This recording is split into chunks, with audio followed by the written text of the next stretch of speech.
Warahmatullahi wabarakatuh. Waalaikumsalam warahmatullahi wabarakatuh. Alhamdulillahillazi anzala sakinata fi qulubil mu'minin liyazdadu imanan ma'a imanihim walillahi junudus samawati wal ardh wa kana Allahu 'aliman hakima. Asyhadu an la ilaha illallahul qawiyyul mubin wa asyhadu anna Muhammadan abduhu wa rasuluh.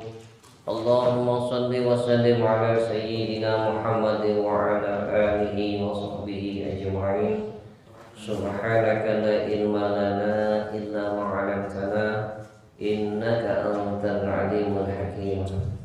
Rabbi shrah li sadri wa yassir li amri wahlul 'uqdatam min lisani yafqahu qawli. Rabbi zidni 'ilma warzuqni fahma. Amin ya rabbal alamin. Segala puja dan puji hanya milik Allah yang menguasai langit dan bumi beserta isinya. Dialah Allah satu-satunya Tuhan kita yang maha mengetahui persis siapa diri kita yang sebenarnya. Dialah Allah satu-satunya Tuhan kita yang maha mengetahui siapa di antara kita yang benar-benar bertakwa kepada Allah. Dialah Allah satu-satunya Tuhan kita yang maha mengetahui dosa apa yang pernah kita perbuat semasa hidup ini, dan itu semua disaksikan oleh Allah, dan kelak nanti di akhirat akan diminta pertanggungjawaban oleh Allah Subhanahu wa Ta'ala. Beriring salam kepada baginda besar Muhammad sallallahu alaihi wasallam, kepada keluarga, sahabat, begitu juga pengikutnya yang setia. Mudah-mudahan diri-diri ini akan diberikan syafaat melalui baginda besar Muhammad sallallahu alaihi wasallam, dan kita yang hadir di sini dan keluarganya insyaallah akan diakui sebagai umatnya Nabi Muhammad sallallahu alaihi wasallam. Ada penggalan hadis yang diriwayatkan oleh Abu Daud dari Abi Darda bahwa Rasulullah pernah bersabda, hubbuka li syai'i yu'ni wa yumi jusin. Hubbuka li syai'i yukmi wa jusin. Kesukaanmu kepada sesuatu membutakan dan menulikan kamu. Jadi rasa suka kita itu bisa membutakan kita dan bisa menulikan telinga kita. Ada peribahasa mengatakan love is blind. Cinta itu membutakan mata hati. Nah, kita ini menyukai sesuatu, hubbuka syai'. Menyukai sesuatu itu bukannya kita cinta, suka kepada yang menciptakan kita, tetapi kita mencintai yang diciptakan oleh Allah. Nah, ini yang membuat kita buta dan tuli. Akibat kita buta dan tuli, hati gelisah, hati tidak tentram, hati merasa berat menghadapi hidup ini.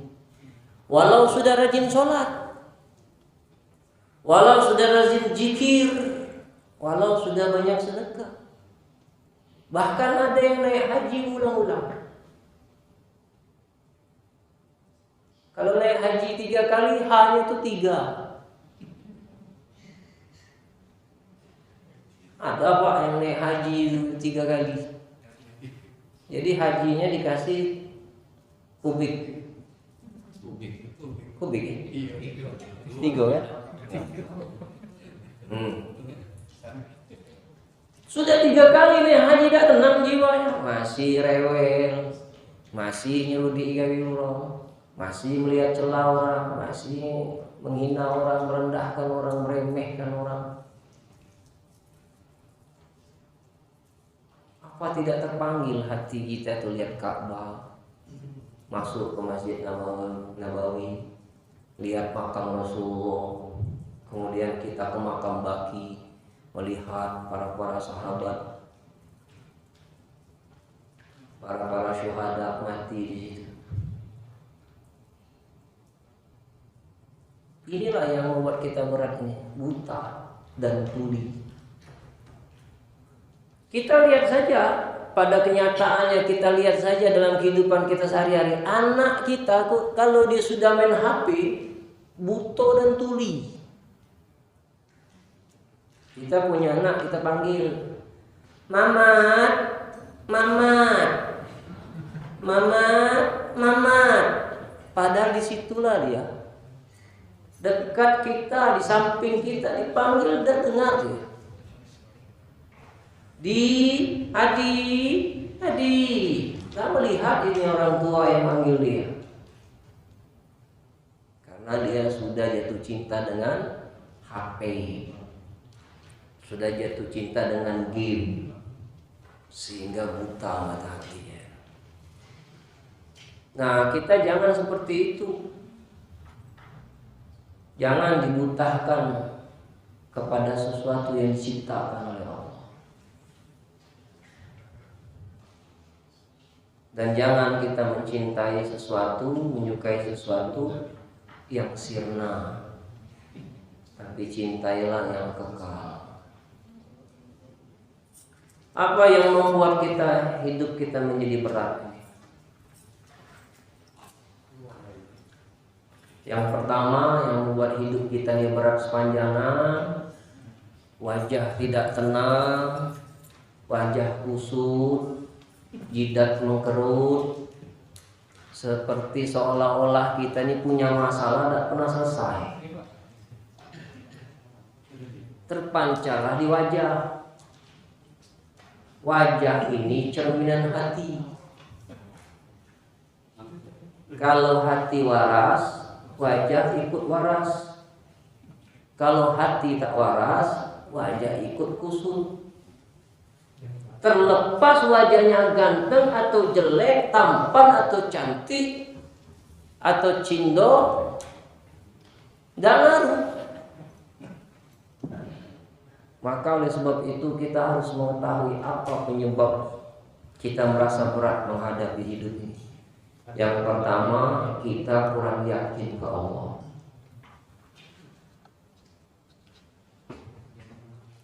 Kalau ditanya bapak-bapak, ibu-ibu yakin, percaya tidak sama Allah? Pasti percaya.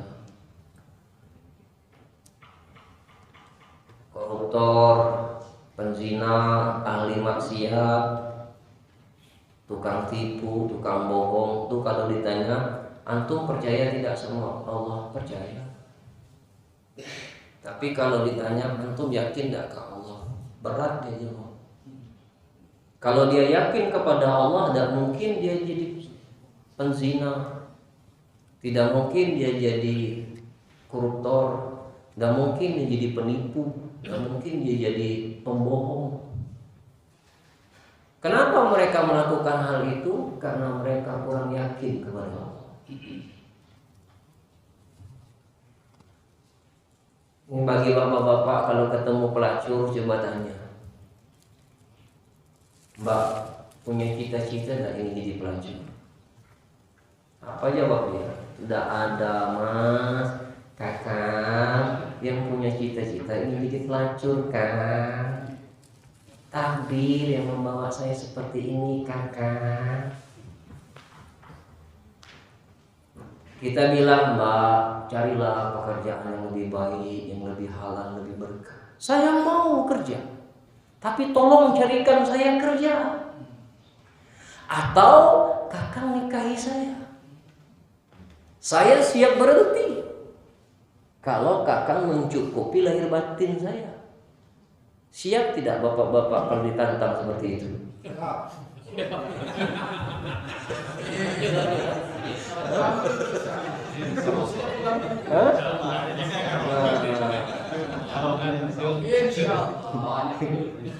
Kita selamatkan umat besar pahalanya. Aku lah tahu otak kamu tuh. Cuman saya enggak kasih kesempatan. Nah, kalau kita ditantang seperti itu, udah berani lagi kita tanya, diam saja. Ini yang saya ceritakan, ini pengalaman saya Pak, nanya seperti itu. Kalau kakang siap menikahi saya, demi Allah, saya akan berhenti dari pekerjaan ini. Sulit Pak, kita mau bilang apa kita? Yang bahaya ini nambah masalah baru. Koruptor tuh tanya itu, yang ketika ketangkap tangan itu, masuk TV cengar-cengir, tidak ada rasa berdosa, tidak ada rasa bersalah, tidak ada malu.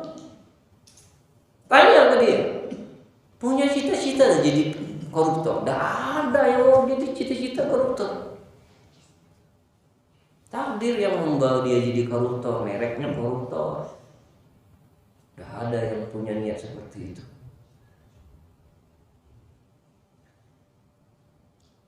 Kenapa dia korupsi? Itu karena punya sifat tamak di hati. Bukan dia tidak bisa makan. Oh, makan tinggal milih.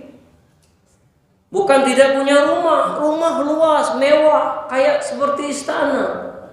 Bukan tidak punya harta, uangnya ratusan miliar itu di bank atau deposito. Yang membuat dia menjadi seperti itu.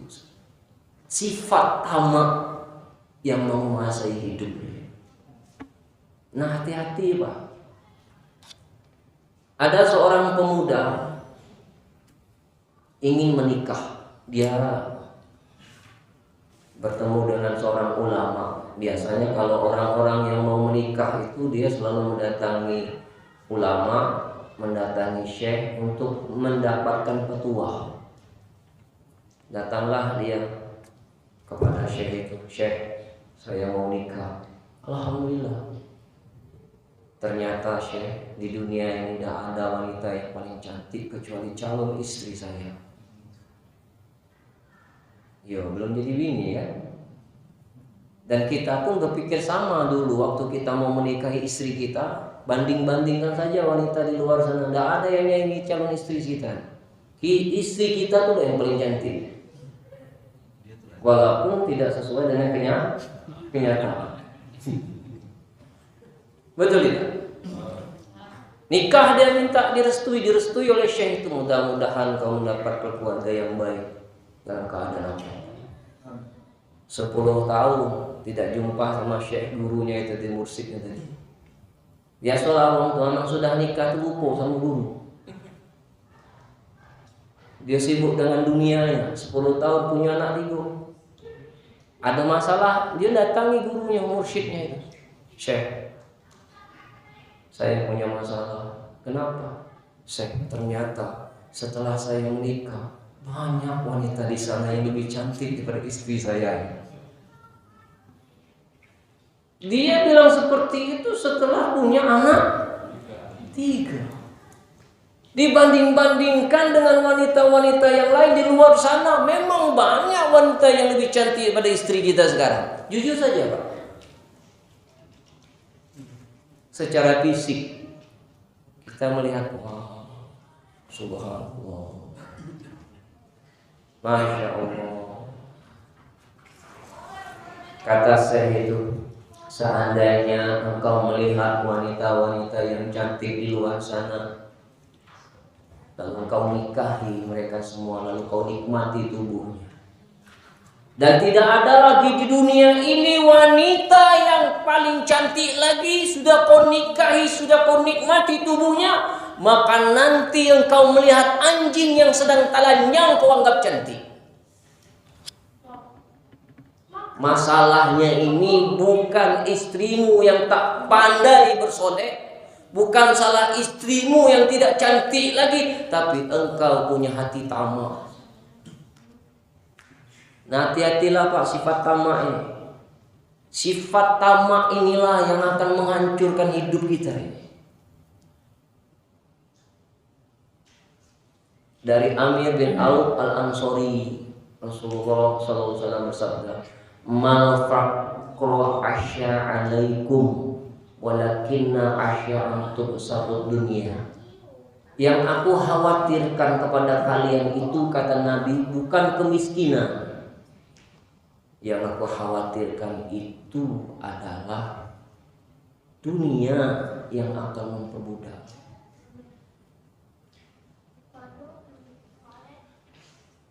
Itu yang ditakutkan Rasulullah itu. Bukan kemiskinan, tapi dunia. Walaupun miskin itu mendekati kekufuran, kadang faqru ayakuna kufra. Miskin itu mendekati kekufuran. Tapi itu bukannya yang dikhawatirkan oleh Rasulullah. Yang dikhawatirkan Rasulullah itu apabila dunia itu telah dibukakan untuk kamu, maka disitulah kita banyak jatuh karena pesona dunia. Nah, jadi kita berusaha Pak dalam hati ini harus menjadi orang yang ahlul yakin. Harus benar-benar yakin ke Allah. Kalau punya masalah hidup, setiap berpikir harus ingat Allah. Baru kita minta solusi kepada Allah. Dan jangan berpikir kalau kita punya masalah nge-share-nya ke media sosial. Dikit-dikit nge-share ke media sosial. Orang yang selalu men-sharekan masalah hidupnya di media sosial itu tanda orang yang tidak yakin ke Allah. Share ke media sosial, punya masalah sama suami, share ke media sosial. Punya masalah sama istri, share ke media sosial. Sekarang apa manfaatnya kita men-sharekan masalah kita di media sosial? Menurut penelitian Pak, 80% orang yang men-sharekan masalah di media sosial, 80% orang tidak peduli Pak dengan masalah kita. 17% orang yang melihat masalah kita di media sosial itu nyukuri. 3% orang yang melihat masalah kita itu enek. Gak ada solusi di situ Pak. 80% tidak peduli, 17% nyukuri, 3% enek. Apa manfaat kita nge-share?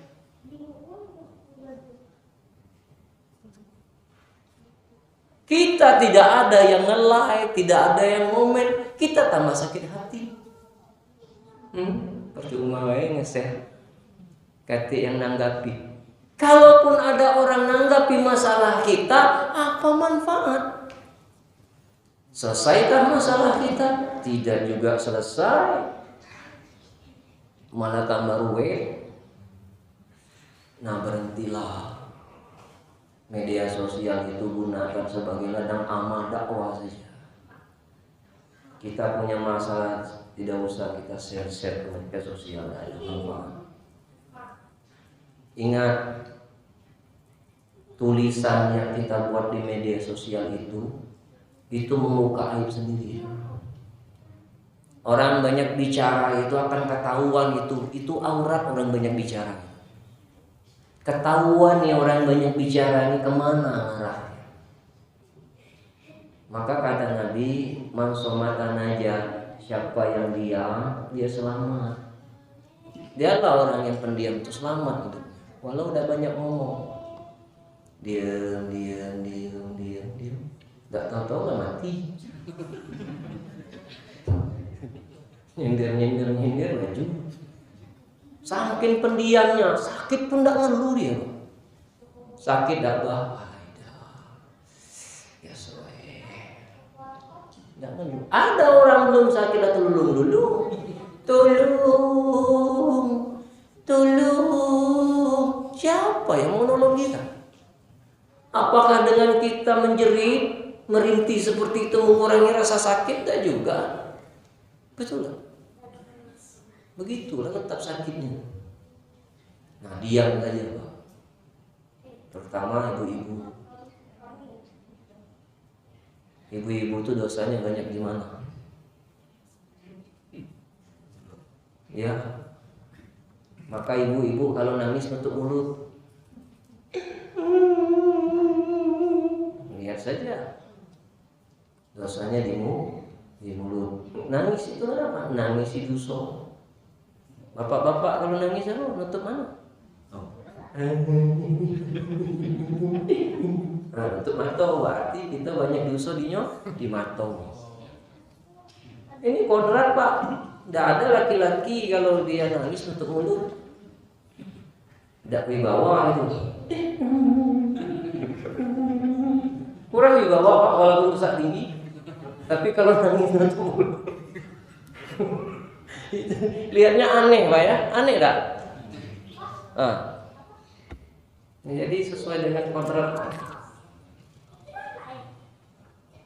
Innal ladzina qalu rabbunallah. Sesungguhnya mereka mengatakan Tuhan kami adalah Allah.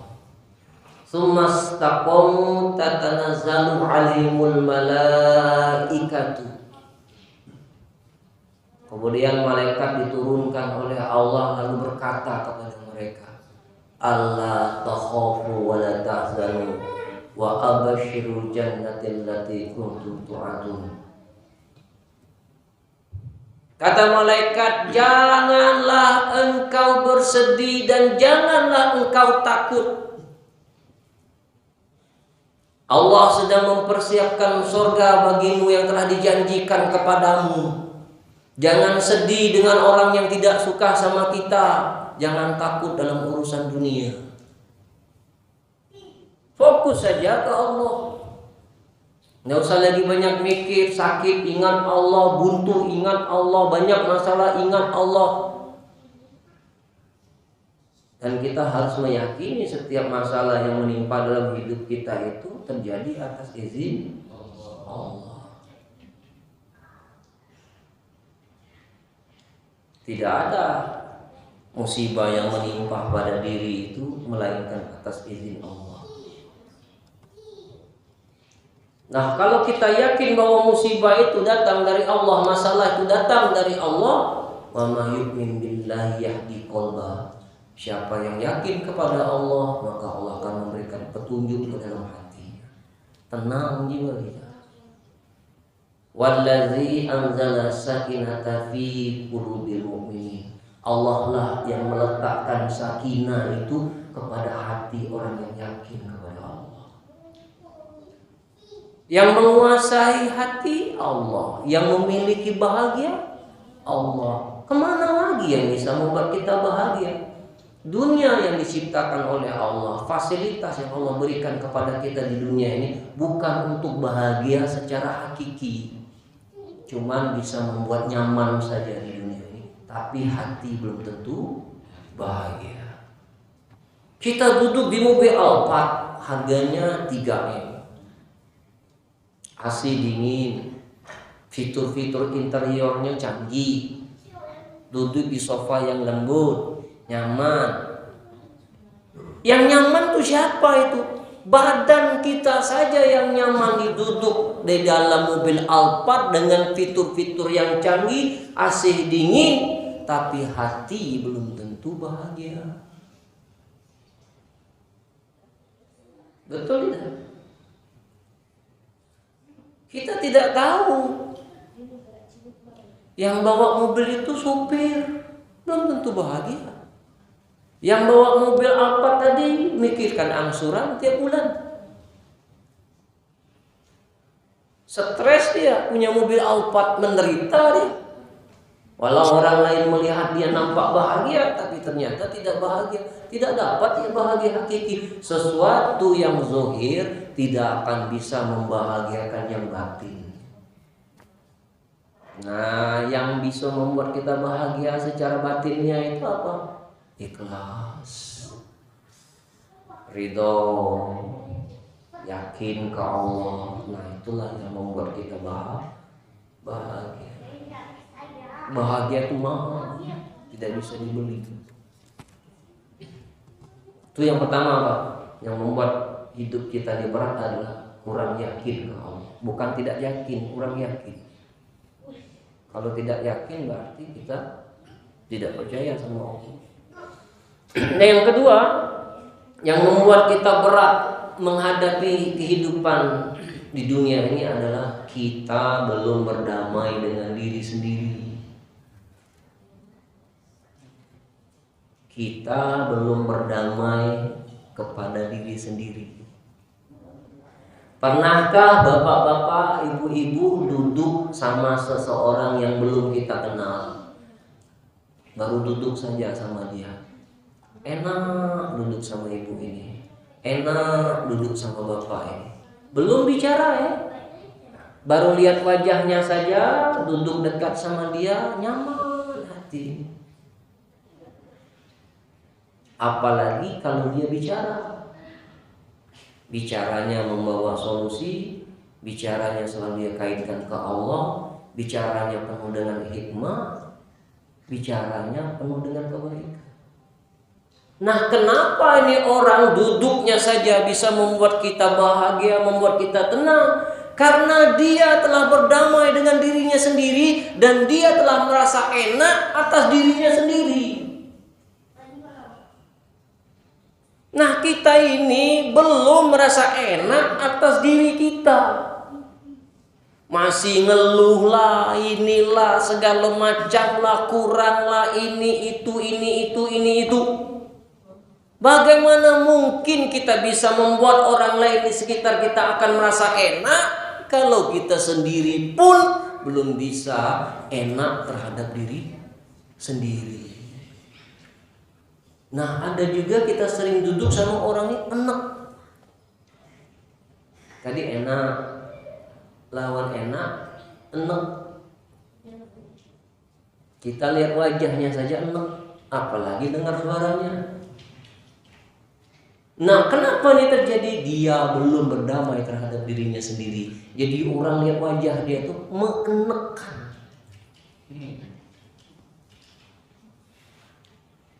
Ringan Pak kita lihat nih. Ada apa? Karena dia belum berdamai dengan dirinya sendiri. Bagaimana mungkin dia mau mengenakkan orang sementara dia sendiri belum nyaman terhadap dirinya sendiri. Nah, belajar Pak kita untuk qanaah, menerima apa yang Allah tentukan dalam hidup kita. Kalau ingin nyaman, kalau kita punya TV 20 in, jangan kita bandingkan dengan TV orang 29 in, maka TV kita nampak kecil. Bandingkan TV kita 20 in dengan TV tetangga yang 14 in, maka TV kita lebih nampak besar. Kita jangan menyesali diri, Pak, badan kita hitam. Jangan duduk sama orang putih, minder kita. Duduklah sama orang yang lebih hitam kulitnya. Kita akan merasa percaya diri. Jangan menyesali diri duduk sama orang yang tinggi, badan kita pendek. Nah, duduklah sama orang yang badannya lebih pendek, supaya tidak nyesek di hati, Pak.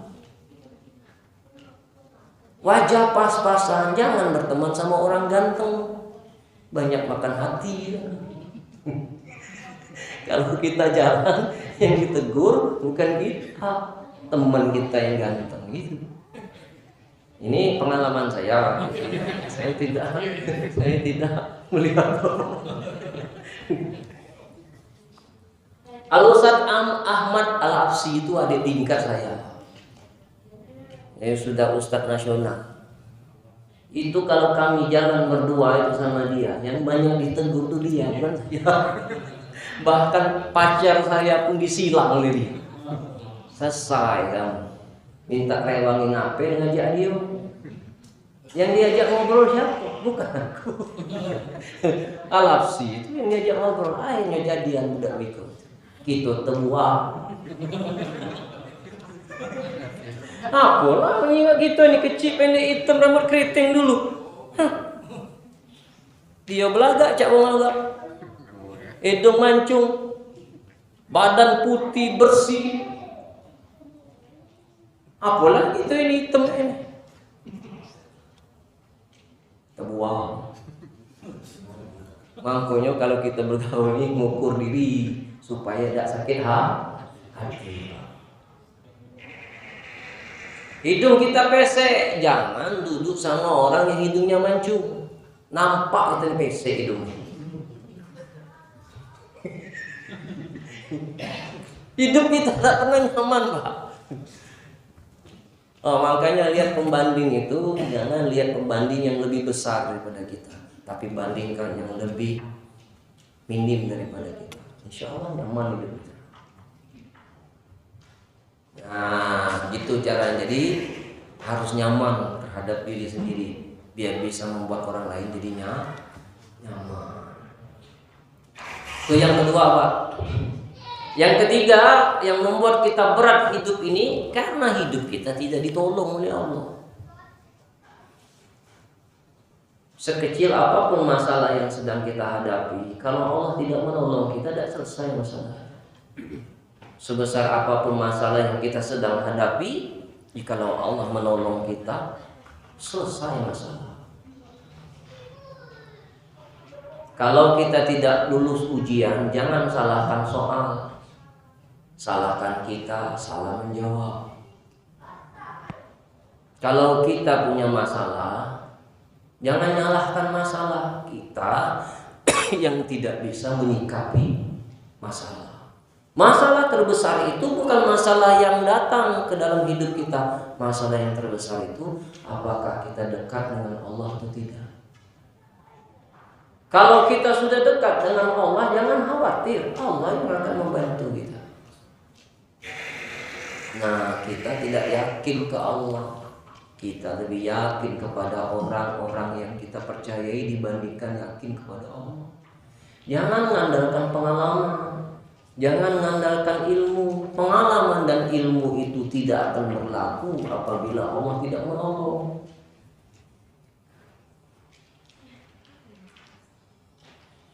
Suami jarang pulang, jangan salahkan suami. Suami mengkhianati kita, jangan salahkan suami. Dengar bapak-bapak Untuk sementara aku bela bapak-bapak dulu. Jangan salahkan suami. Kenapa suami mengkhianati istri? Karena ibu sudah terlalu cinta kepada suami. Di dalam hati ibu itu hanya suami yang ada. Allah marah. Dibuat suami itu mengkhianati ibu agar ibu mendekati Allah. Jadi tidak boleh rasa cinta kita itu melebihi cinta hati kita sepenuhnya. Setelah suami mengkhianati kita, para ibu banyak mendekat kemana? Ke Allah. Apa tidak boleh mencintai suami? Boleh, tapi tidak boleh melekat. Boleh dekat, tapi tidak boleh melekat. Yang boleh melekat di hati itu hanya Allah.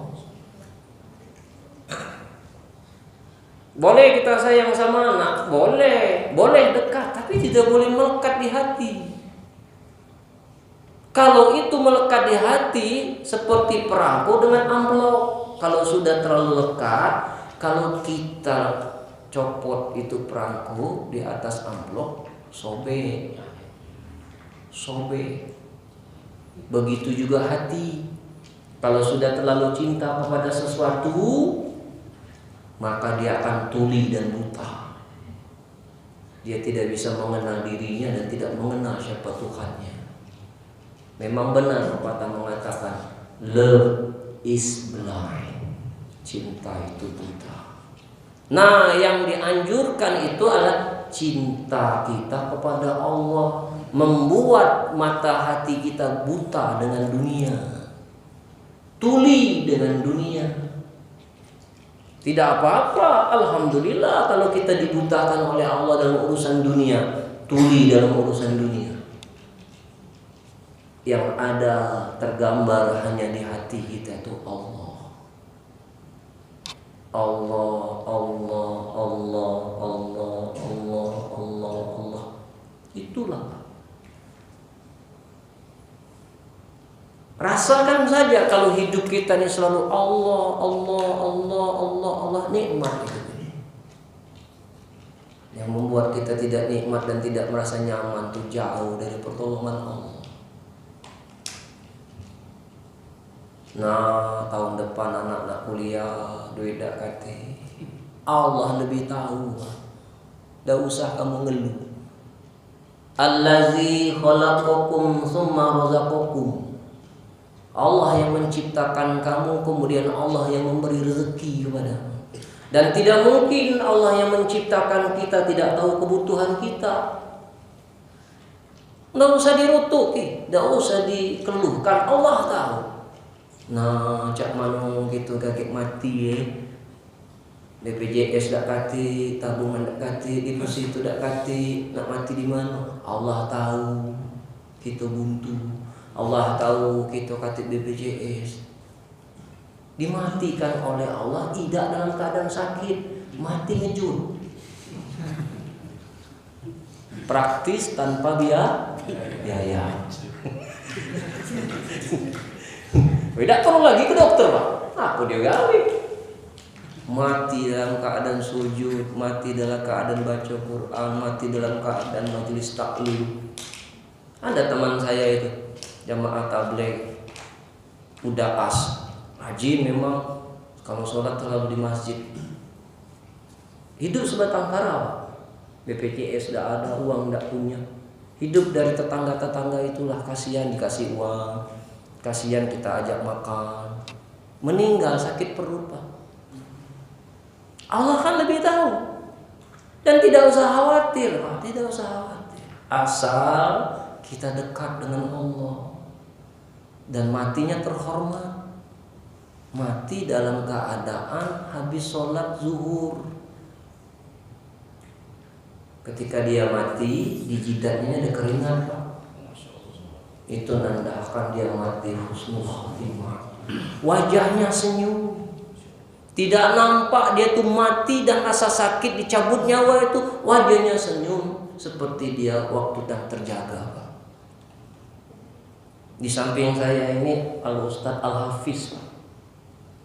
Ini saya kawan, Pak. Dia ngomong, Ustadz katanya, kita belum tentu mati saya ini. Bagus, emang sadar.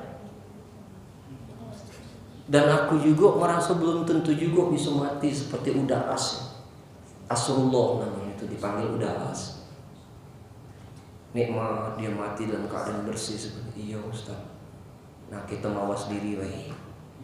Mudah-mudahan kita juga bisa mati seperti itu. Kami ini was-was, Pak. Was-was. Jangan-jangan ilmu yang kita sampaikan ini belum murni semurninya karena Allah. Takut kita. Karena Allah punya makar. Allah punya tipuan. Di saat kita waktu mati, Pak, Allah tunjukkan makarnya. Kita rajin sholat, kita rajin dakwah, kita rajin puasa, kita rajin zikir, kita rajin sedekah, kita rajin naik haji. Allah makari hidup kita, ditampakkannya neraka depan kita, Pak. Apa kata Nabi? La yahrujul ruhul mu'minin hatta yara makanahu fil jannah. Tidak akan dicabut roh orang yang beriman sebelum dia mengetahui tempatnya di surga. La yahrujul ruhul kafiri hatta yara makanahu fil nar. Tidak akan dicabut roh orang yang ingkar kepada Allah sebelum dia mengetahui tempatnya di neraka. Nah, bayangkan, Pak, kita yang ahli ibadah, begitu mati nampak neraka, guncang enggak jiwa kita? Pasti kita mengatakan, neraka saya. Apa yang Bapak lakukan? Kalau sudah nampak neraka di depan mata kita ini, sementara amal-amal kita sudah banyak kita pupuk di dunia ini, bagaimana kita menyikapi itu? Misalnya baik, itu ketemu yang seperti itu, ridho atau tidak ridho? Ridho. Iya, Pak, dapat. Malah takdir masuk neraka, ngomong apa? Faman radiya falahu ridho. Siapa yang ridho dengan ketentuanku, maka aku akan ridho kepadamu. Kecil bagi Allah Neraka bisa Allah jadikan surga baginya, bagi yang dikehendakinya. Tanda-tanda sudah kelihatan yang masuk neraka, tidak ridho, selesai hidup kita. Siapa yang tidak ridho, Allah akan murka kepadamu. Ini sekedar makarnya Allah, ujian buat kita. Waktu kita mati pun diuji keimanan kita. Seandainya kita nanti ditampakkan seperti itu, ingatlah pesan pengajian majelis taklim kita. Tak usah bingung, tak usah cemas. Tolong, tak usah. Lidah kita tidak bisa lagi nyebut tolong, karena lidah sudah ditarik ke belakang. Tidak bisa ngomong lagi, Pak. Hanya orang yang diberikan keizinan saja yang bisa mengucapkan la ilaha illallah.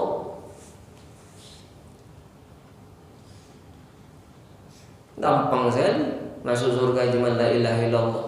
Kata siapa gampang mengucapkan la ilaha illallah? Jangankan nyebut la ilaha illallah, nyebut aduh saja sudah tidak mampu lagi. Lihat anak kecil itu kalau sudah terlalu sakit, tidak bersuara lagi, dia nangis, Pak. Hilang suaranya, saking sakitnya tadi. Pernah tak kita anak kita jatuh sakit, tidak ketulungan, tidak bersuara lagi, Pak. Nah sama saja kita nanti mati saking sakitnya, tidak berkutik. Nah jadi berharaplah supaya hidup kita ditolong oleh Allah. Bagaimana supaya hidup ditolong oleh Allah? Wallahi fi aunil abdi makanal abdu fi auni akhihi. Allah akan menolong suatu hamba apabila hamba itu menolong saudaranya. Banyak-banyak nolong orang hidup ini. Tetangga anaknya belum bayar sekolah, tolong. Tetangga becaknya belum makan siang, tolong. Saudara kita yang sedang susah, tolong. Maka Allah akan menolong kita juga. Kalau sekarang kita sedang ditimpa masalah, kita minta pertolongan Allah. Allah turunkan orang minta tolong ke kita, tolonglah. Itu tanda bahwa Allah akan menolong kita jikalau kita menolong Dia.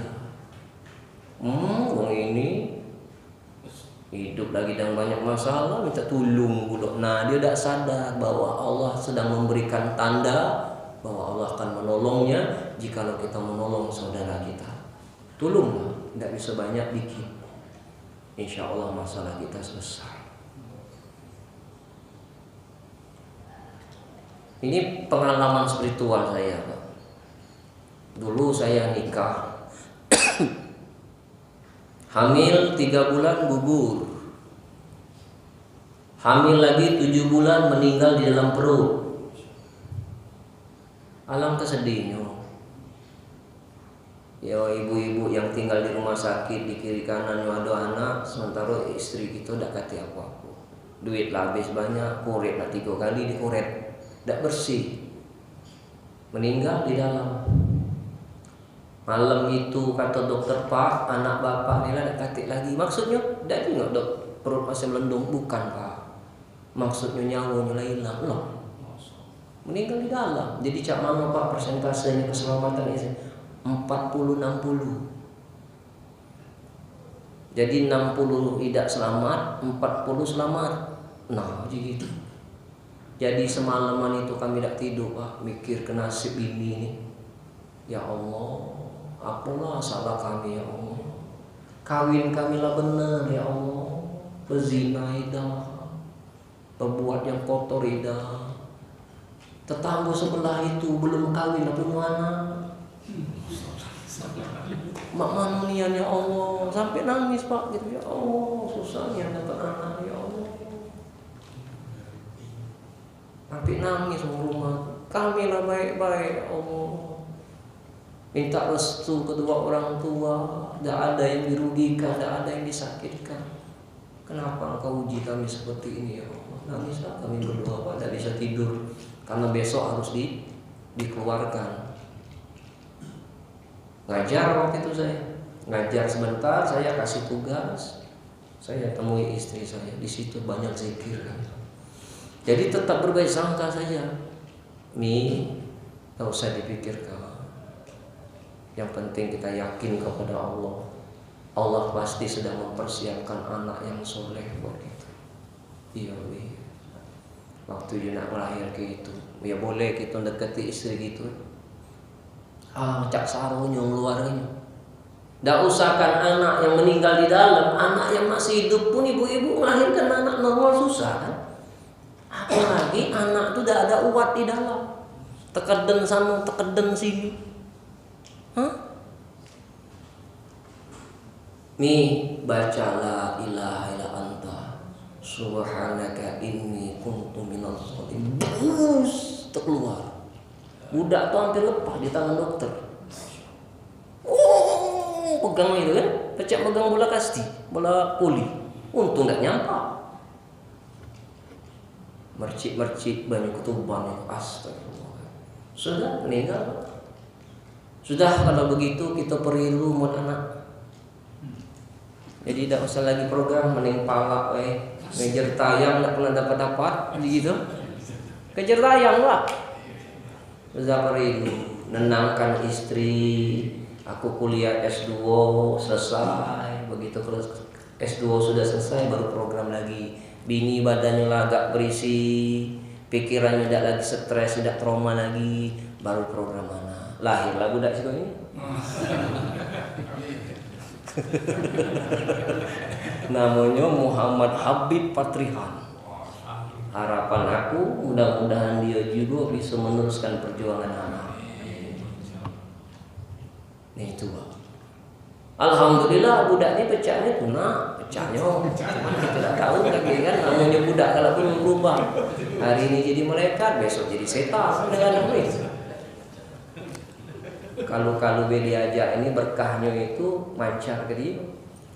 Atau Pak Bambang dekat-dekat Ustaz, mudah-mudahan berkah. Ini kita tidur dekat makan sama-sama, pergi sama-sama. Darahku ini ada di darah dia. Nah ini harapan gitu Pak. 2 tahun program lagi ambil S3. S3 selesai baru adiknya. Umurnya sudah hampir masuk 6 tahun. Sepasang anak ini. Alhamdulillah. Kalau lah jatah kita pasti sampai. Tidak usah takut. Yang penting ikhtiar. Ikhtiar jalan terus. Sama tidak pernah jadi kecekel, mana jadi. Insya Allah atas izin Allah. Nah tolonglah. Jadi ada nenek-nenek Pak masuk ke sekolah Tridharma itu bawa kayak panggul apa jamu, pakai kebaya, masuklah dia ke pekarangan kami. Dia minta duit Pak. Tolong nak, nyai ini tak kate duit, nak makan. Kesian Pak itu lihat dia itu. Sementara kita belum punya anak pada saat itu. Berharap supaya Allah mau menolong kita kalau kita tolong dia. Kejingok di dompet itu 10.000 juga. Duit kita ini. Itulah galonnya. Niatnya balik dari ngajar ini nak ngisi bensin. Minyak lah ngeres. Kan serba salah nih.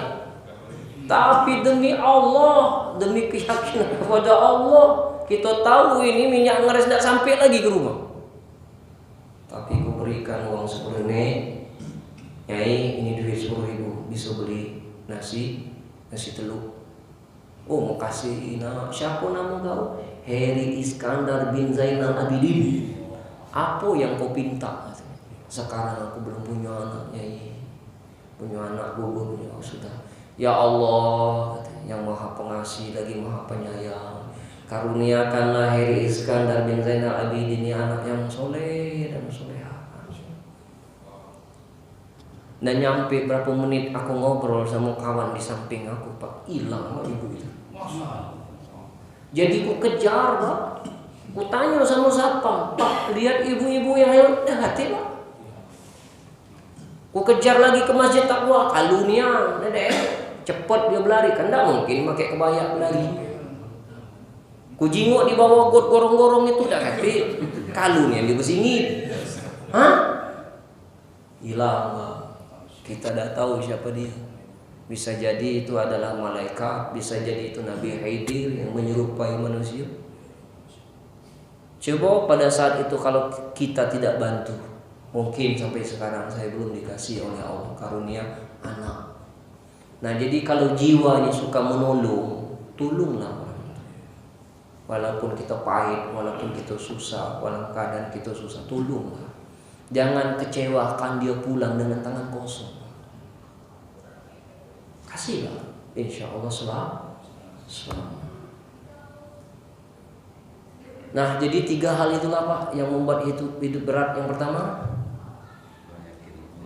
kurang yakin ke Allah. Yang kedua, belum berdamai dengan diri sendiri. Yang ketiga, hidup kita tidak ditolong oleh Allah. Jadi intinya supaya hidup kita tidak berat, yakin ke Allah, berdamai dengan diri sendiri, nyaman dengan diri sendiri. Yang ketiga, banyak-banyak nolong orang. Insya Allah kita juga akan ditolong oleh Allah. Nah, itu saja yang bisa saya sampaikan. Mudah-mudahan bermanfaat. Silakan kalau ada yang mau ditanya.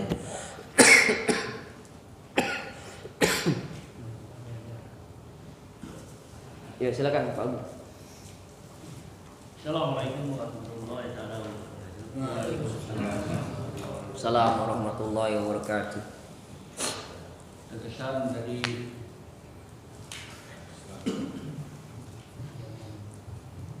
dari kisah yang Ustaz sampaikan bahwa ada jamaah tabligh yang meninggal dalam keadaan sedih. Tentunya kita juga mengharapkan kematian yang seperti itu. Tapi Ustaz tadi mengatakan bisik dengan kawan sama-sama Ustaz tadi, kita belum tentu sampai atau besok model itu. Iya, benar. Nah, di sini artinya sudah menyatakan bahwa kita tidak yakin dengan keputusan Allah. Bukankah Allah berfirman bahwa aku tergantung prasangka hamba-Ku. Nah, kalau kita mengira bahwa kita belum tentu bisa seperti itu, prasangka itu tentu akan dimakbulkan oleh Allah. Artinya mungkin kita bisa-bisa kita aja. Masya Allah. Itu baik Ustaz, terima kasih. Wassalamualaikum warahmatullahi wabarakatuh. Waalaikumsalam. Bagus pertanyaan itu. Ana inna zonni abdi, aku sesuai dengan prasangka hamba-Ku. Kenal dengan Abdul Qadir Jailani? Syekh Abdul Qadir Jailani kenal? Sama baik, alhamdulillah. Tapi beliau itu adalah seorang sufi, seorang wali. Dan ketika dia berjalan bersama muridnya, dia bertemu dengan orang gila. Orang gila itu bertanya kepada Syekh Abdul Qadir Jailani, "Hai Syekh, Assalamualaikum." "Waalaikumsalam. Saya mau tanya Syekh, boleh tidak?" "Boleh." Kata Syekh tadi. Pertanyaan yang pertama, bisakah Allah menjadikan aku yang ahli mabuk ini, Allah jadikan ahli tobat? Bisa, kata Syekh Abdul Qadir. Allah yang menguasai hati, Allah yang menguasai dirimu, pasti bisa. Baik, terima kasih. Yang kedua, bisakah Allah menjadikan diriku ini yang ahli maksiat menjadi ahli taat kepada Allah? Bisa. Dengan tegas Abdul Qadir Jailani menjawab, bisa. Pertanyaan yang ketiga, bisakah Allah jadikan Syekh Abdul Qadir Jailani, seorang wali Allah, Allah jadikan ahli maksiat? Diam, Abdul Qadir Jailani tidak bisa jawab. Kalau dia mengatakan bisa, hati-hati, perkataan seorang wali bisa dikabulkan oleh Allah. Dia nangis, dia sujud di hadapan Allah. Ditanya sama muridnya, "Syekh, Apa yang membuat engkau menangis? Aku pun tidak bisa menjamin matiku selamat atau tidak. Nah, samalah yang kami rasakan. Tidak boleh kita mendahului ketentuan Allah. Seorang Syekh Abdul Qadir Jailani pun tidak bisa menjamin dirinya mati husnul khotimah, dan tidak bisa mengandalkan amal-amal yang kita lakukan, dan tidak sebanding dengan karunia yang Allah berikan kepada kita. Nah, kita takut kalau kita ini percaya diri ngomong seperti itu, kita takut ini keyakinan kita itu bercampur dengan takabur. Insya Allah husnul khotimah. Takut di dalam ucapan kita ada sifat ujub dan sifat takabur. Maka kita merendah di hati ini. Merendah. Bukan berarti kita tidak yakin, bukan berarti Abdul Qadir Jailani tidak yakin ke Allah. Pasti yakin. Tapi dia tidak mau mendahului ketentuan Allah. Kemudian yang ahli maksiat juga jangan putus asa. Karena dosa kita sebesar apapun, mungkin seluas langit dan bumi, setinggi gunung, seluas samudera, itu kecil dibandingkan karunia Allah. Ampunan Allah itu lebih besar daripada dosamu. Nah, jadi yang ahli maksiat tenang. Jangan takut dengan dosa, tapi takut ke Allah. Nah, mudah-mudahan tenang. Nah, begitulah Pak Abu gambarannya itu. Nah, jadi kita harus tetap rendah hati. Wallahu a'lam bishawab. Ya, silakan yang lain, mungkin dari ibu-ibu. Silakan Pak, dimakan Pak jeruknya. Ya. Mata tuh lah melilit-lilit, jeruk tuh maju gelap. Iya, kalau nunggu ke kami lama, aku nak baca dulu baru makan. Belum musimnya jeruk ya Pak. Iya, tak apa-apa lah, maklum. Orang awam, ada, ya, silakan. Waalaikumsalam warahmatullahi wabarakatuh. Ini Ustaz atau sharing Pak? Ya, siring. Di video itu tuh panci. Banci. Terus?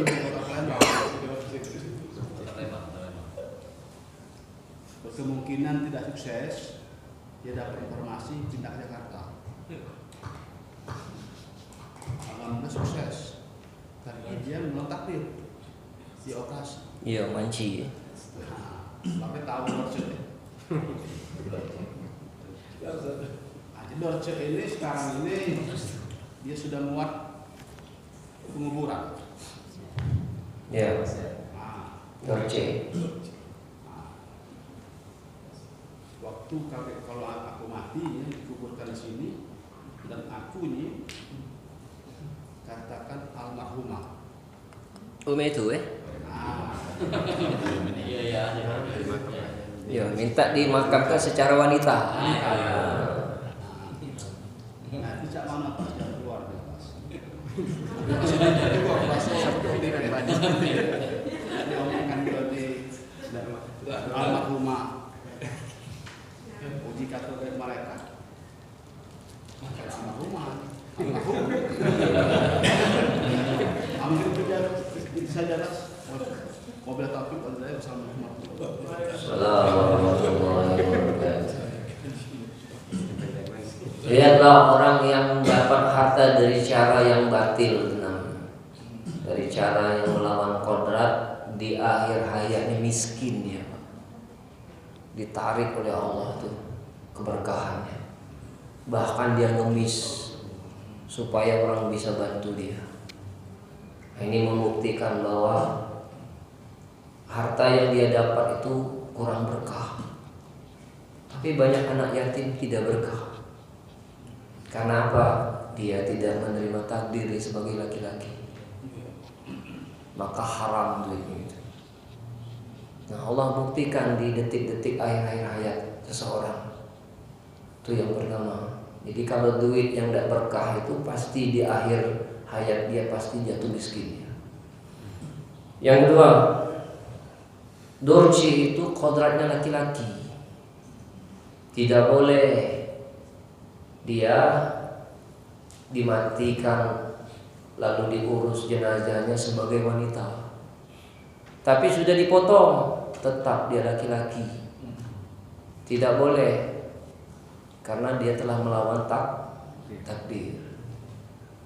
Kalaupun dia punya wasiat yang sesat, batal demi hukum. Tidak berlaku wasiat yang sesat itu. Kita sebagai ulama, kita sebagai tokoh agama tetap meluruskan, dan harus dia diurus jenazahnya sebagai laki-laki. Jadi bukan almarhumah, almarhum.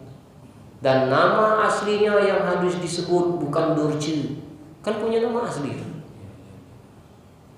Nah, berharap supaya Allah mengampuni dosa-dosanya. Nah, jadi dia itu sudah sakit tapi tidak mau ngaku. Itulah ditutup oleh Allah, pedih. Khatamallahu ala qulubihim wa ala sam'ihim wa ala absarihim syawatu wa lahum azabun azim. Allah kunci hatinya, Allah tutup penglihatannya, Allah tutup pendengarannya. Itulah azab yang sangat pedih. Nah, mumpung dia sehat, mumpung dia belum mati, bertobatlah dan akui dia itu adalah sebagai laki-laki. Mudah-mudahan Allah akan mengampuni dosanya. Tapi kalau dia berwasiat ingin diurus jenazahnya sebagai wanita, tetap kemurkaan Allah itu ada pada dirinya.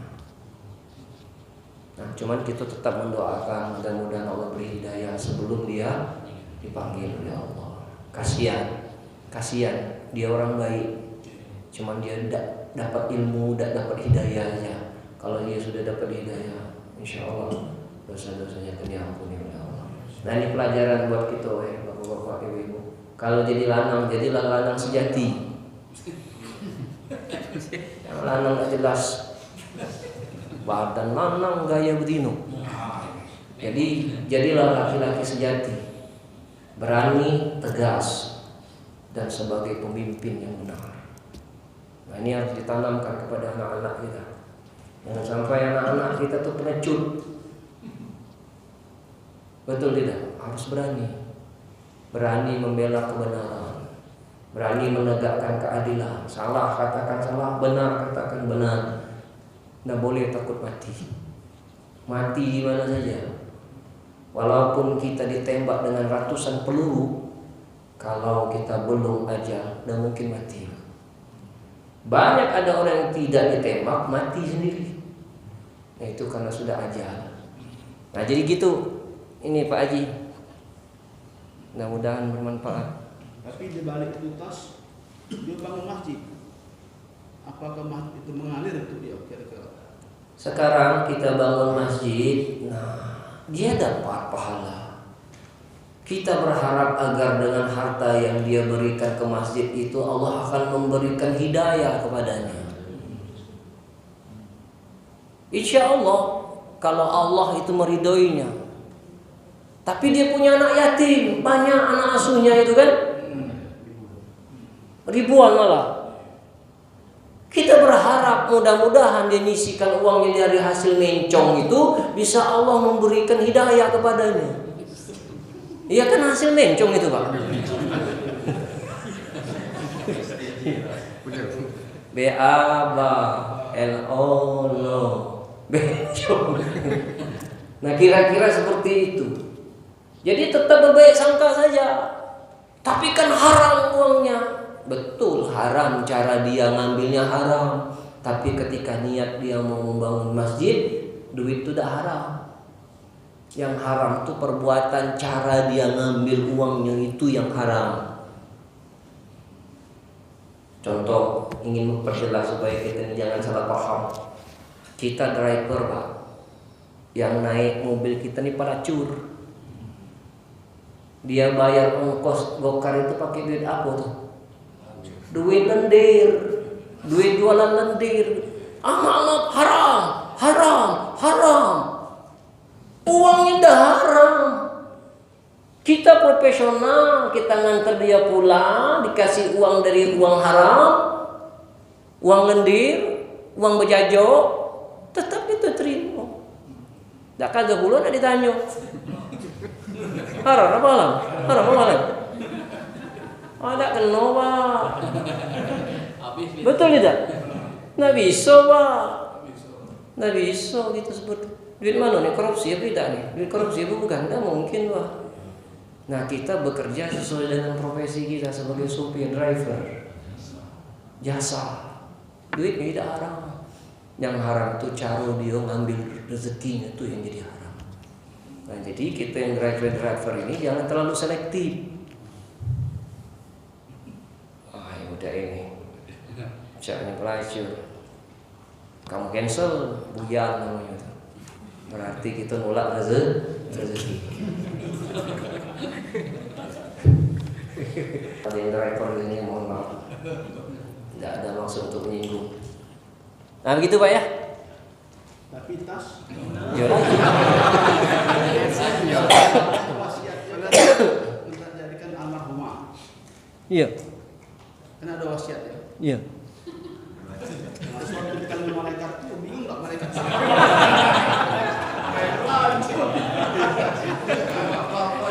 Wasiat itu Malaikatnya itu kan Muhammad Roka. Oh ya aku betina. ya itu kan akal gitu yang berpikir mah itu. Oh di sana udah kasih lagi cerita. Ini marah buka langsung jawab, tidak bisa jawab dipukul itu bisa. Jadi ingat Pak ya, wasiat yang salah, yang tidak sesuai dengan syariat apa saja, wasiat masalah waris, wasiat masalah kodrat gitu, batal demi hukum. Yang berhak meluruskannya ahli warisnya atau ulama atau tokoh-tokoh agama di sekitarnya. Jadi tidak apa-apa. Ini wasiat sesat, batal demi hukum, tidak berdosa gitu melanggar. Kalau kita itu tetap mengikuti wasiat dia, berarti ulama yang di sana, tokoh agama di sana tidak bertanggung jawab. Ya, jadi satu kampung itu berdosa kan gara-gara minta almarhumah. Jadi jangan lagi dijilbabi, dia harus kita kapan 3 helai kapan. Jangan lagi 5 lagi jilbab, jangan. Kasih sorban, jangan jilbab. Nama itulah Pak Haji, lebih kurang. Ada lagi? Enggak lagi, habis, dah titik tadi. Enggak apa-apa Pak, nanya itu enggak apa-apa. Supaya kita itu puas kan. Jangan sampai kita terbawa balik ke rumah kan jadi kepikiran. Ya silakan Pak Jul ya silakan. Tadi disebutkan kita berdamai dengan diri kita sendiri. Iya. Kita bisa berdamai dengan diri kita sendiri. Iya. Padahal kita kan hidup di dalam satu lingkungan. Kita juga harus berdamai dengan kehendak dari selain diri kita sendiri. Bagaimana kita itu mensikapinya dan bagaimana cara kita berdamai dengan diri kita sendiri. Iya. Yang efektif maksud saya. Iya.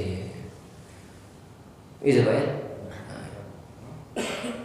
Kita ini sering Pak hanya mempersiapkan diri dengan sesuatu yang cocok dengan kita.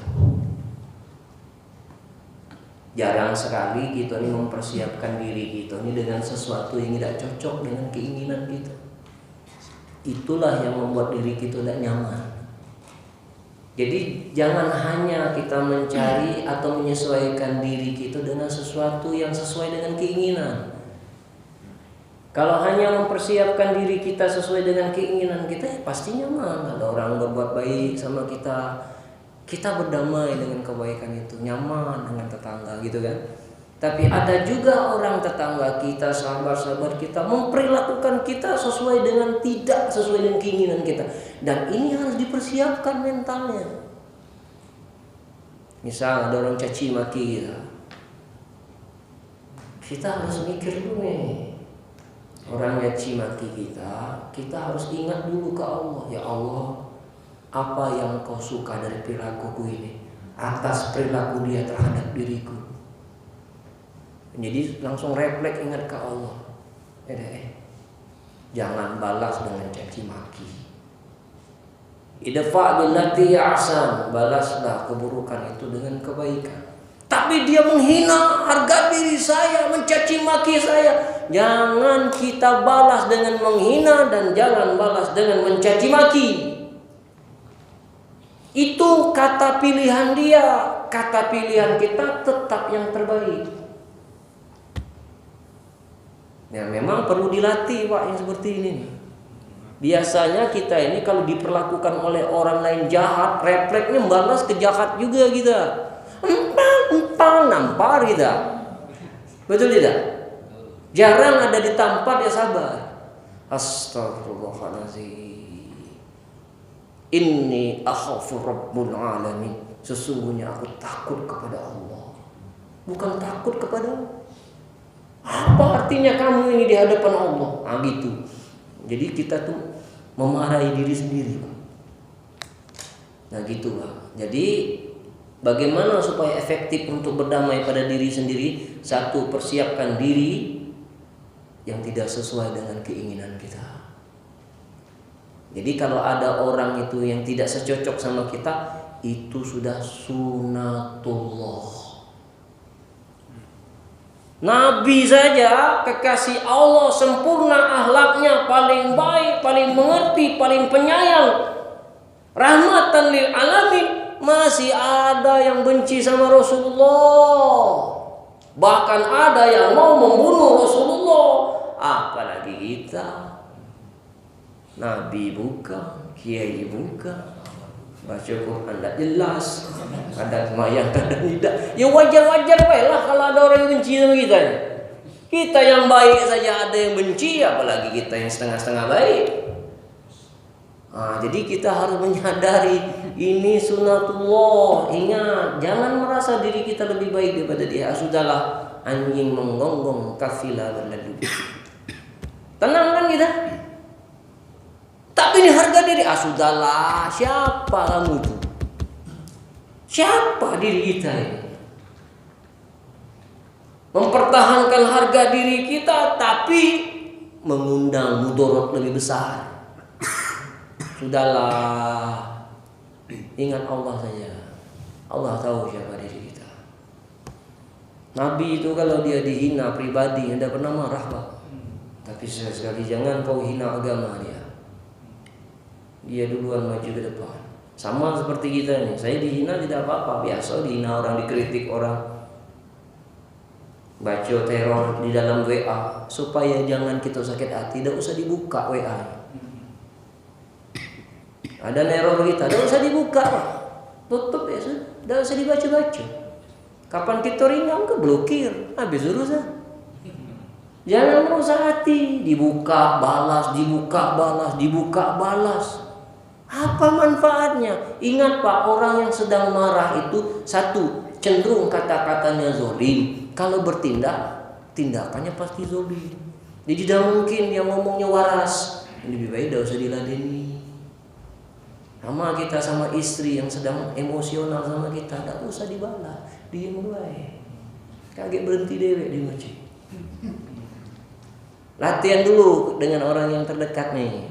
Istri kita dulu jadi ke ladang latihan. Biarkan istri itu mengoceh, jangan lari Pak. Jangan lari. Dudui, dengar ke jiwa lainnya. Marah ada kita. Itu latihannya Pak. Atau istri latihan kalau suami dah ngoceh, tidak usah lari. Dengar ke baik-baik. Dengar ke baik-baik, jangan pakai headset. Itu penghinaan.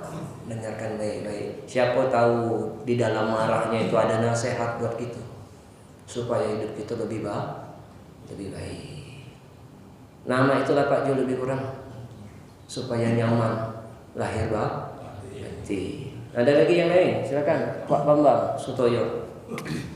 Assalamualaikum warahmatullahi wabarakatuh. Waalaikumsalam warahmatullahi wabarakatuh. Ini dalam kehidupan sehari-hari galak menolong ya. Oh. Entah itu berupa tenaga atau materi. Tapi kadang-kadang orang yang kita tolong itu kas kalau berupa materi tidak tepat waktu misalnya membayar misalnya kan.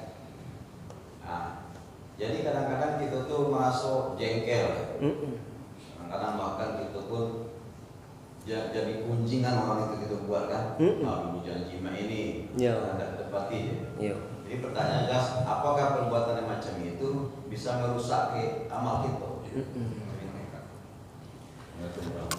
Ondi mandi rancak benar. Tiga sari pedagang kolancar. Jadi ini di dalam kita beramal baik, bermuamalah itu kuncinya satu, Pak. Ikhlas. Nah, bagaimana supaya kita jadi orang ikhlas? Satu, kita harus lebih banyak punya amalan yang tidak banyak orang tahu. Kita sering cenderung kalau berbuat baik itu ingin orang lain tahu. Betul tidak? Cenderung nih di nafsu kita nih, pengen orang tuh tahu bahwa kita nih orang baik, kita orang dermawan, kita orang yang suka membantu. Boleh sebagai syiar, tapi ada amalan-amalan yang tersembunyi yang orang lain pun tidak tahu, bahkan istri kita pun tak tahu kita berbuat baik. Wa kafa billahi syahida, cukuplah Allah sebagai saksi dalam hidup kita. Itu yang pertama, Pak. Yang kedua, jangan selalu ingin orang melihat kita. Tadi ingin tahu informasi. Sekarang jangan selalu perbuatan itu orang lain itu tahu kita berbuat baik. Karena begini, dilihat orang, tidak dilihat orang, Allah tetap melihat. Ini kiat supaya jadi orang ikhlas. Yang ketiga, jangan selalu ingin diistimewakan atau diperilaku spesial. Biasanya orang yang ingin diistimewakan itu sudah merasa banyak berjasa. Ketika kita tidak diistimewakan, tidak diperlakukan spesial, sakit hati. Jadi supaya kita timbul rasa ikhlas, jangan merasa ini biasa saja. Ini Allah semua yang menjadikan ini semua. Tuh, Pak. Yang ketiga, jangan selalu minta dihargai dulu. Orang yang sering stres itu selalu ingin hidupnya dihargai.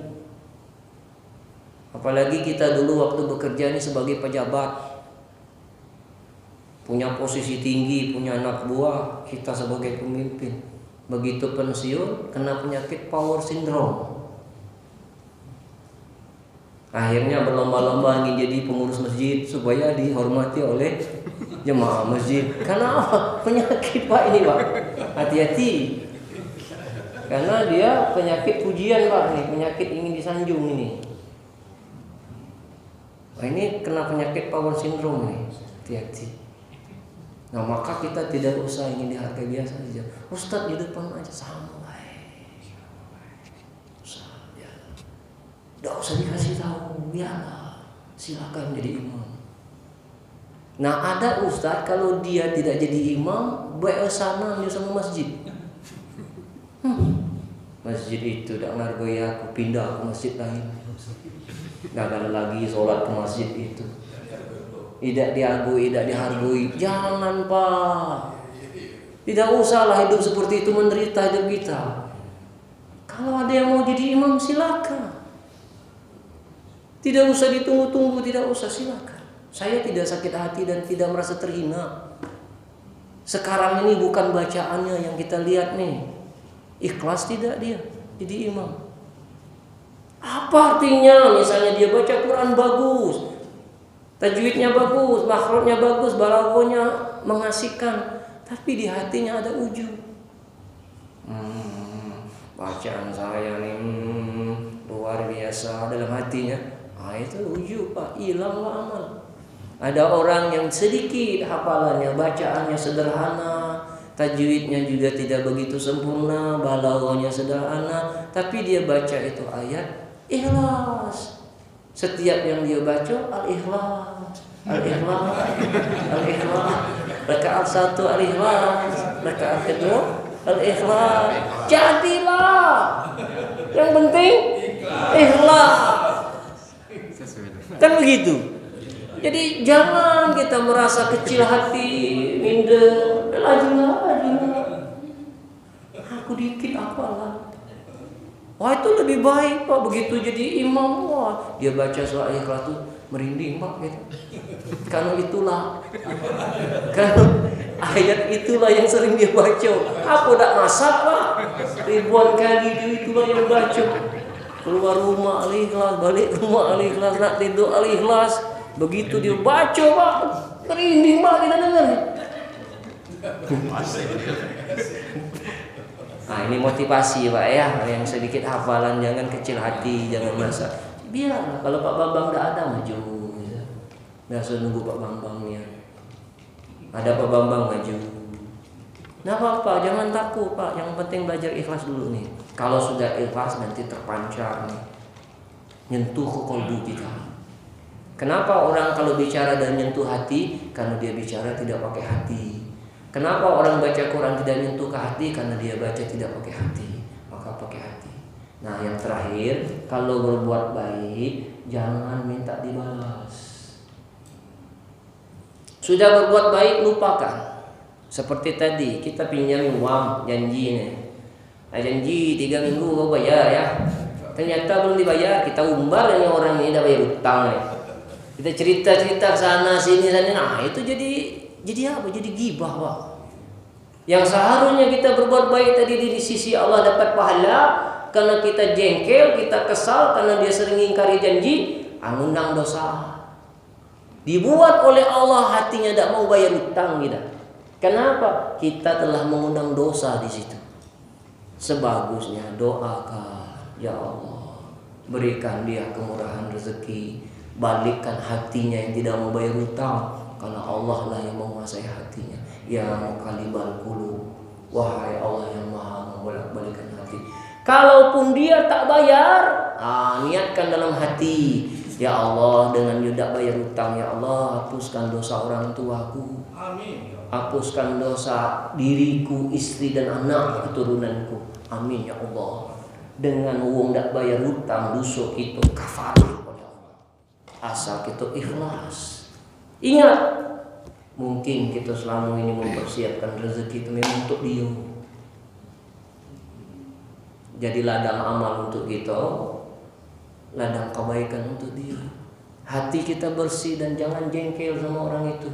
Nanti Allah yang akan membukakan hatinya. 3 tahun 4 tahun tergerak, dia dapat rezeki, dibayar utang, aku lah lupa utang kau ni, terus terang aku ikhlas ke. Cuma man kau nak bayar kan itu. Nah, siapa yang menggerakkan hatinya itu, yang melapangkan rezekinya itu? Karena keikhlasan kita Pak yang mengundangkan kebaikan bagi orang lain. Kejengkelan kita itu mengundang musibah bagi dirinya. Lihatlah. Atas pas dibayar tuh sudahlah ikhlas. Karena itu tadi Imbek. Karena kita banyak duit ini bisa dimanfaatkan untuk uang yang lebih mementingkan duit ini. Karena dia bayar berarti sudah mampu. Enggak kebayang ustaz-ustaz yang buntu. Ustaz yang ngajar ngaji, yang lesu-lesu itu nama badan kurung. Itu maksudnya tuh. Ya bukan aku, maksud aku Ustaz.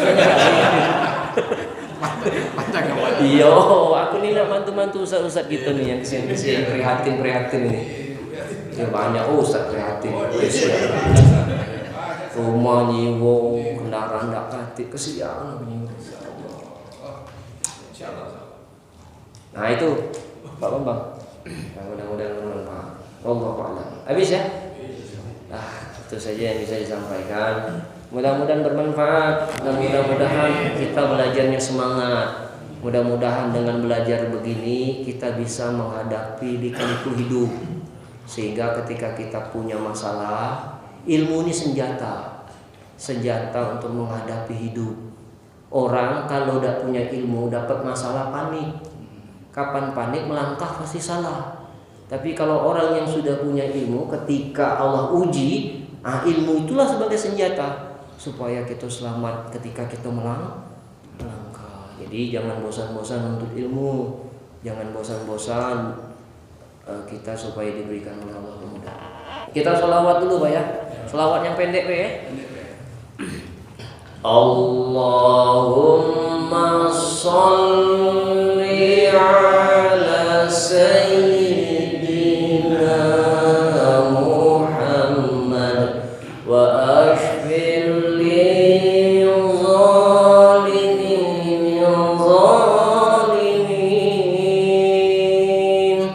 wa akhrijna min bainihim salimin wa ala alihi wa sahbihi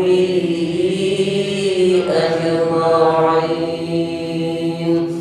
Allahumma salli ala sayyidina Muhammad wa ashfir lil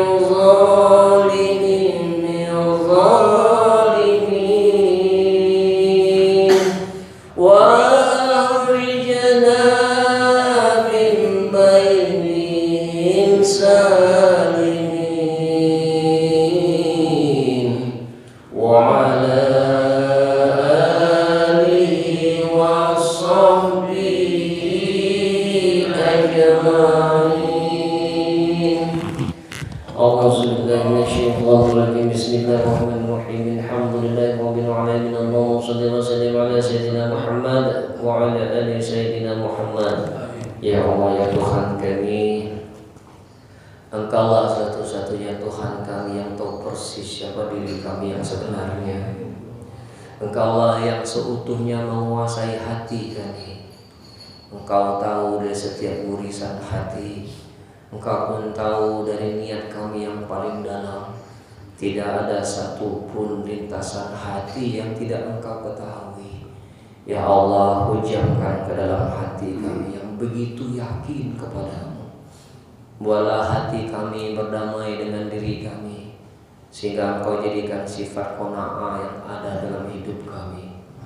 Ya Allah, jadikanlah kami ini sebagai jalan kebaikan bagi orang yang membutuh pertolongan kepada kami, dan berikan kami kemudahan untuk membantu orang yang meminta pertolongan kepada kami. Ya Allah, lindungilah kami dari sifat takabur, lindungi kami dari sifat ujub, lindungi kami dari sifat iri dengki, lindungi kami dari sifat riya, sum'ah, takut mati, cinta dunia. Ya Allah ya Tuhan kami, Engkau yang menguasai diri-diri kami ini ya Allah. Bimbing kami, pimpin kami, beri kami kekuatan untuk menjaga diri kami, agar kami tidak bisa melakukan perbuatan dosa.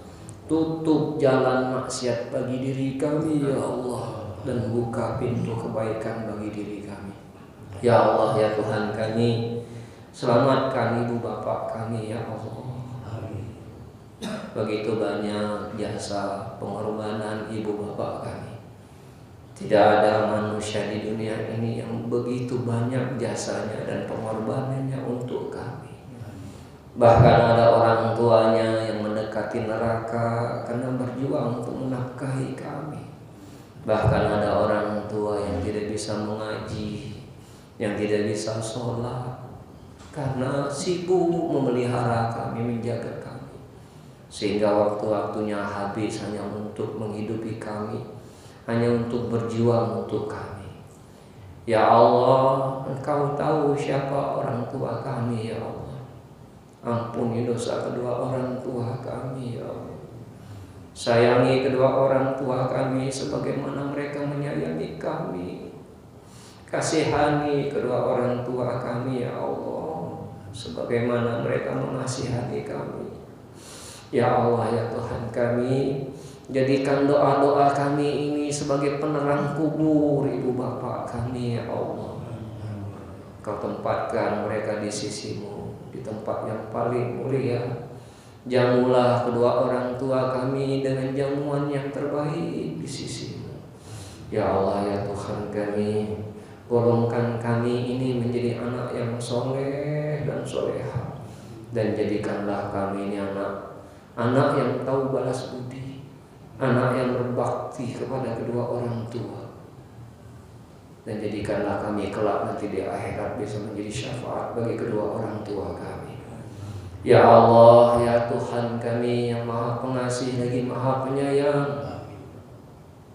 karuniakan kepada kami anak yang soleh dan soleha, dan jangan Kau karuniakan kepada kami anak yang durhaka sekecil apapun.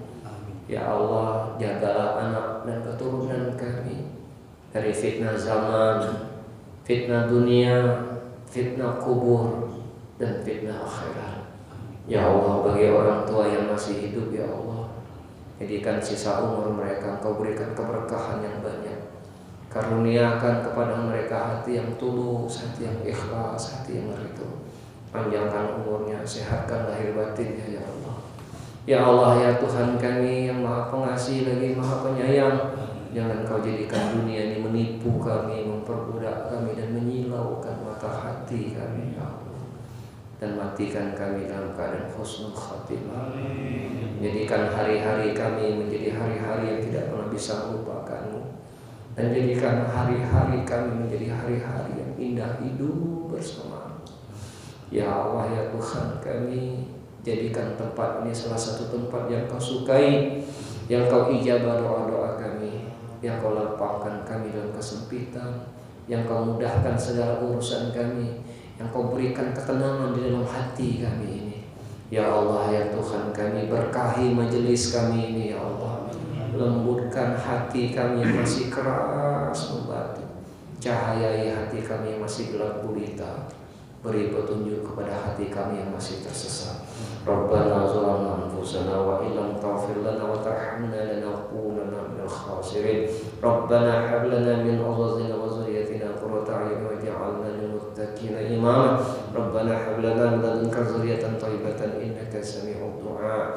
Rabbana atina fid dunya hasanah wa fil akhirati hasanah wa qina adzabannar. Wa sallallahu ala sayyidina Muhammadin nabiyyi ummi wa ala alihi wa sahbihi wasallam. Abazi da'wahum fiha subhanakallahumma wa tayyatan fiha salam wa akhir da'wahum alhamdulillahi rabbil alamin. Takhawallahu minna wa minkum.